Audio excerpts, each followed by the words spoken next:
Assalamualaikum warahmatullahi wabarakatuh. Ketemu lagi dengan Insan Pijar, menjadi insan pintar dengan belajar bersama saya Nursolin Sani. Kali ini kita masuk sesi kedua, mata kuliah Hukum Pidana Khusus. Sebelumnya di sesi pertama saya sudah memberikan buku rekomendasi. Di sesi pertama kita membicarakan soal pengertiannya dan perbedaannya dengan hukum pidana yang umum. Untuk pertemuan kedua ini kita lebih mendalam nih membicarakan soal hukum pidana khusus sebelum kita membicarakan kepada delik-deliknya. Bagaimana sih penjelasannya? Langsung saja kita saksikan.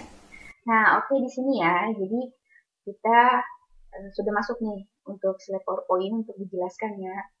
Seperti biasa, kita langsung saja. Nah, di sini hukum pidana khusus sesi kedua, ruang lingkup asas sumber hukum dan hubungannya dengan hukum yang lainnya. Ketika kita berbicara soal ruang lingkup ini ya, ruang lingkup. Nah, fokus kajian ruang lingkup ya, fokus kajian ruang lingkup daripada hukum pidana khusus ini yaitu semua peraturan yang tersebar di luar KUHP. Jadi ketika berbicara soal apa sih ruang lingkup hukum pidana khusus, ruang lingkupnya adalah semua peraturan perundang-undangan yang tersebar di luar KUHP. Baik itu yang jelas disebutkan namanya, maksudnya jelas disebutkan itu merupakan undang-undang tindak pidana seperti itu, maupun yang tidak disebutkan secara jelas. Ya, itu yang sudah kita bahas bersama-sama di sesi pertama ya. Jadi saksikan dulu sesi pertamanya. Nah, jadi ketika kita berbicara atau menanyakan apa sih ruang lingkup hukum pidana khusus ini? Nah, ruang lingkupnya yang tadi semua peraturan perundang-undangan yang berada di luar kitab undang-undang hukum pidana. Itu ya, merupakan ruang lingkup fokus kajian dari hukum pidana khusus. Ada apa saja? Ada tindak pidana korupsi, ada narkotika, ada psikotropika, ada KDRT, ada lalu lintas dan angkutan jalan, kemudian ada pornografi, ITE, dan masih banyak lagi. Ya, tindak pidana ekonomi juga masuk. Ketika suatu undang-undang tersebar di luar kitab undang-undang hukum pidana, tetapi dalam undang-undang tersebut yang tidak terkodifikasi tersebut mencantumkan sanksi pidananya, dia termasuk ke dalam lingkup hukum pidana khusus. Oke. Nah, sekarang kita lanjut ke asas ya. Di sini. Nah, asas-asas hukum pidana khusus. Sebelum kita berbicara mengenai asas daripada hukum pidana khusus ini, ada baiknya kita juga mengenal asas di hukum pidana yang umum. Nah, di sini saya sudah menyiapkan tabelnya ya. Nah, hukum pidana umum dan hukum pidana khusus. Kita berbicara yang umum dulu nih ya. Kalau misalnya masih kita review dulu mata kuliah hukum pidananya, ketika belajar hukum pidana, tentunya kita mengenal yang namanya asas legalitas. Nah, asas legalitas ini sangat familiar sekali bagi orang yang belajar ilmu hukum ya. Jadi, nullum delictum nulla poena sine praevia lege penali, pasal 1 ayat 1 ya, KUHP ya. Tiada suatu perbuatan dapat dipidana kecuali telah diatur sebelumnya dalam peraturan perundang-undangan kan, begitu. Itu asas legalitas. Nah, kemudian ada asas teritorial ini. Asas teritorial ini menganggap bahwa semua tindak pidana yang terjadi di dalam wilayah Indonesia, siapapun yang melakukan pelanggaran hukum di wilayah Indonesia, maka berlaku hukum Indonesia bagi dirinya. Termasuk juga kejahatan yang terjadi di pesawat udara yang berbendera Indonesia, kemudian termasuk juga kejahatan yang terjadi di kedutaan besar Indonesia di luar negeri, itu juga termasuk ya, dan kapal laut yang berbendera Indonesia itu juga termasuk ke dalam wilayah negara Indonesia. Jadi ketika ada kejahatan yang terjadi di tempat-tempat seperti yang tadi saya bilang, itu berlakulah asas teritorial. Okay? Kemudian asas hukum pidana umum yang selanjutnya ada asas nasionalitas.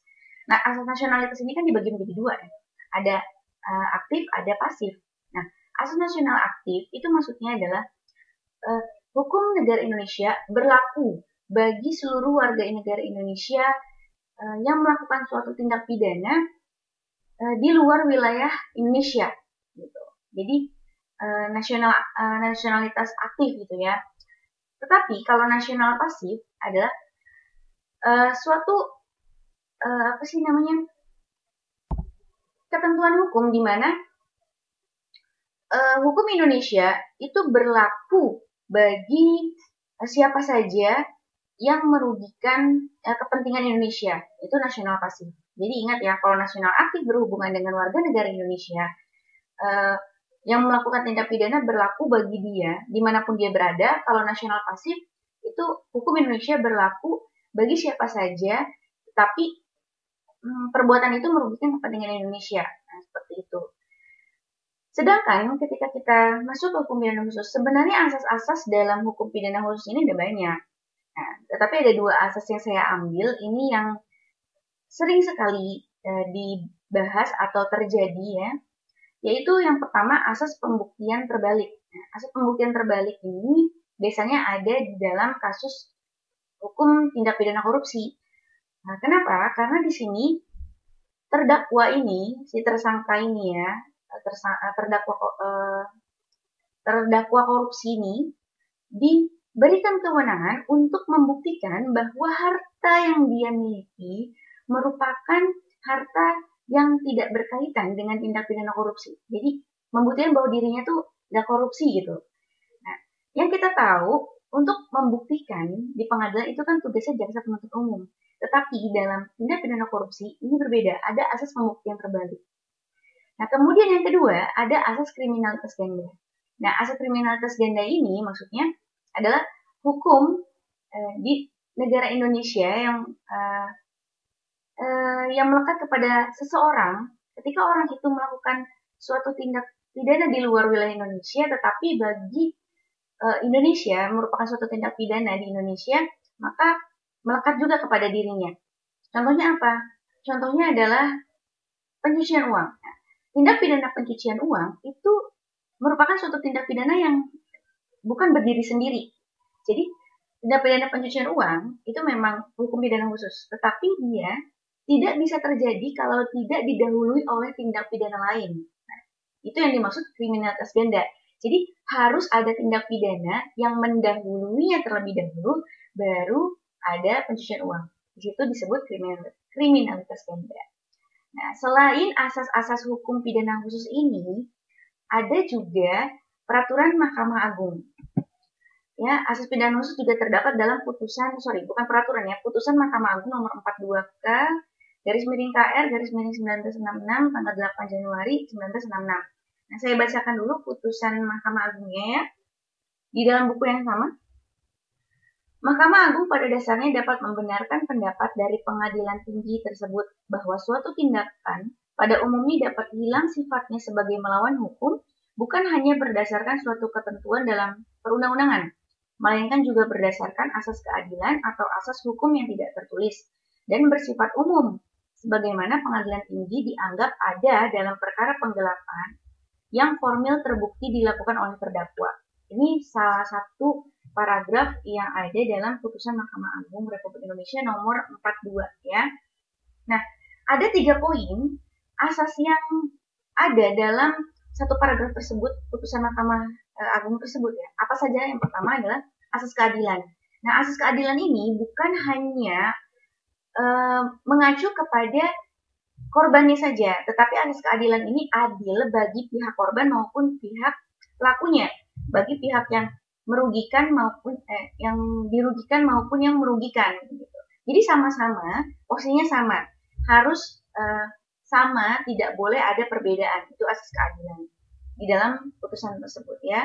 Kemudian yang kedua adalah asas hukum yang bersifat umum. Nah, asas hukum yang bersifat umum ini tidak tercantum dalam peraturan perundang-undangan yang kita kenal juga sebagai living law. Jadi hukum yang hidup dalam masyarakat gitu, dalam kehidupan sehari-hari.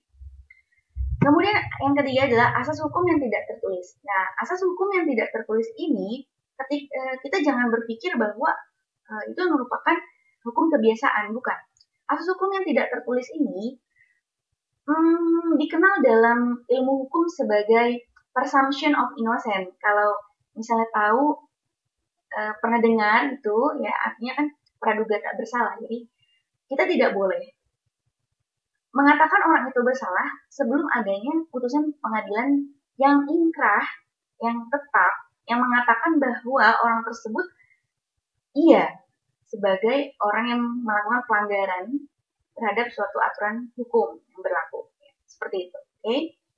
Itu asas hukum yang tidak tertulis. Jadi ini asas hukum pidana khusus ya. Ada pembuktian terbalik, kriminalitas ganda, kemudian ditambah dengan asas dalam putusan Mahkamah Agung nomor 42 tanggal 8 Januari 1996.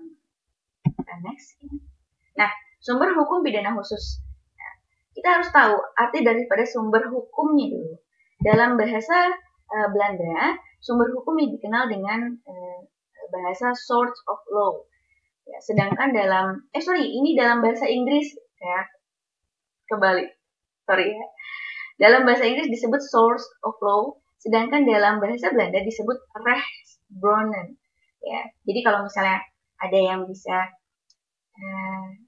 menyebutkan bahasa Belanda dan bahasa Inggris lebih baik daripada saya, itu bagus banget ya. Nah, apa sih arti daripada sumber hukum pidana khusus ini apa sih? Maksud daripada sumber hukum pidana khusus adalah tempat ditemukannya peraturan perundang-undangan yang berkaitan dengan hukum pidana khusus. Di mana kira-kira kita bisa menemukan peraturan perundang-undangan yang berkaitan dengan hukum pidana khusus? Tentunya adalah di hukum khusus itu sendiri. Di mana? Tersebar dalam berbagai peraturan perundang-undangan. Sumbernya yaitu apa? Ketika kita berbicara soal korupsi, berarti undang-undang tindak pidana korupsi. Ketika kita berbicara soal terorisme, berarti kita berbicara soal undang-undang tindak pidana terorisme. Ketika kita berbicara soal ITE, berarti kita berbicara soal undang-undang ITE. Kemudian kita berbicara soal KDRT, berarti kita mengacu kepada sumber hukumnya undang-undang KDRT. Seperti itu. Jadi sumber hukum pidana khusus yaitu undang-undang itu sendiri. Ya, oke. Kita lanjut. Nah, di sini ada hubungan hukum pidana khusus dengan hukum yang lainnya. Jadi, kalau kita belajar hukum antar hukum, nah di sini juga ada hubungan hukum pidana khusus dengan hukum pidana yang lainnya. Jadi, antara ilmu yang satu dengan ilmu yang lain itu saling berkaitan. Maka kenapa ketika saudara mau mengikuti perkuliahan hukum pidana khusus atau disebut juga delik-delik khusus di luar KUHP, saudara harus lulus dulu hukum pidana. Selain lulus hukum pidana, saudara juga harus lulus pengantar hukum Indonesianya. Gitu. Oke. Nah, yang pertama hubungan hukum pidana khusus yaitu dengan hukum pidana umum. Bagaimana tidak berkaitan satu dengan yang lainnya? Kita mengenal yang namanya asas lex specialis derogat lex generalis, bukan? Nah, artinya adalah hukum pidana yang bersifat umum, khusus mengenyampingkan yang bersifat umum. Jadi jika ada suatu tindakan yang ada juga diatur dalam hukum pidana umum, sedangkan peraturan perbuatan tersebut diatur lebih jelasnya dalam hukum pidana khusus, maka yang digunakan adalah hukum khusus. Contohnya apa? Ketika penganiayaan itu, kan penganiayaan ada tuh di dalam KUHP ya, 351. Ketika terjadi dalam lingkup keluarga, ya, dibuka ya undang-undang PKDRT-nya, maka yang digunakan adalah undang-undang PKDRT, bukan KUHP. Itu yang disebut lex specialis derogat lex generalis. Jadi di sini sudah jelas sekali hubungannya antara hukum pidana khusus dengan hukum pidana yang umum. Kita lanjut. Ini ada hubungannya nih hukum pidana khusus dengan hukum acara pidana. Kita tahu hukum acara pidana kita ada dalam KUHP ya. Nah, hukum pidana khusus ini hanya mengatur daripada isinya saja, bersifat materialnya. Sedangkan formilnya itu masih mengacu kepada KUHP ya. Kecuali misalnya ada undang-undang yang mengatur sendiri hukum acaranya, nah, baru tidak menggunakan KUHP ya, seperti itu. Nah, kemudian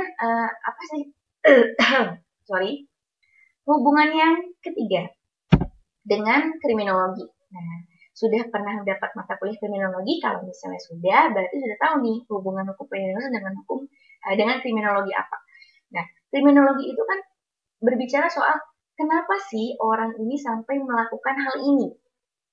Jadi alasan kenapa seseorang melakukan tindak pidana itu berbicara soal kriminologi kan di dalamnya ya. seorang gitu. Apa yang menyebabkan orang itu melakukan. Nah, jadi antara hukum pidana khusus dengan kriminologi itu ada kausalitas, hubungan sebab akibat. Mengapa orang lain melakukan hal seperti ini? Mengapa orang itu melakukan korupsi sehingga dia bisa terkena undang-undang tindak pidana korupsi? Oh, karena dia terhimpit banyak hutang atau yang lain sebagainya.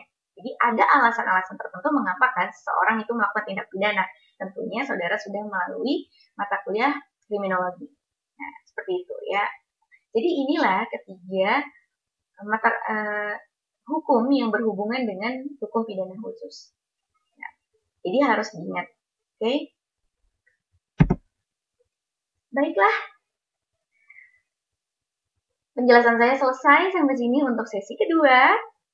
Mata kuliah hukum pidana khusus atau disebut juga delik khusus di luar KUHP, atau banyak juga yang menyebutkan dengan nama yang lain ya, tetapi tetap saja sama, yang penting itu di luar kodifikasi. Terima kasih telah mendengarkan, semoga apa yang saya sampaikan menuai keberkahan serta ilmu yang bermanfaat untuk kita semua. Semoga Allah senantiasa memberikan keberkahan ilmu juga kepada kita semua. Ya, akhir kata, oh ya, sebelum penutupan, jika ada pertanyaan, kritik maupun saran, dapat dituliskan dalam kolom komentar.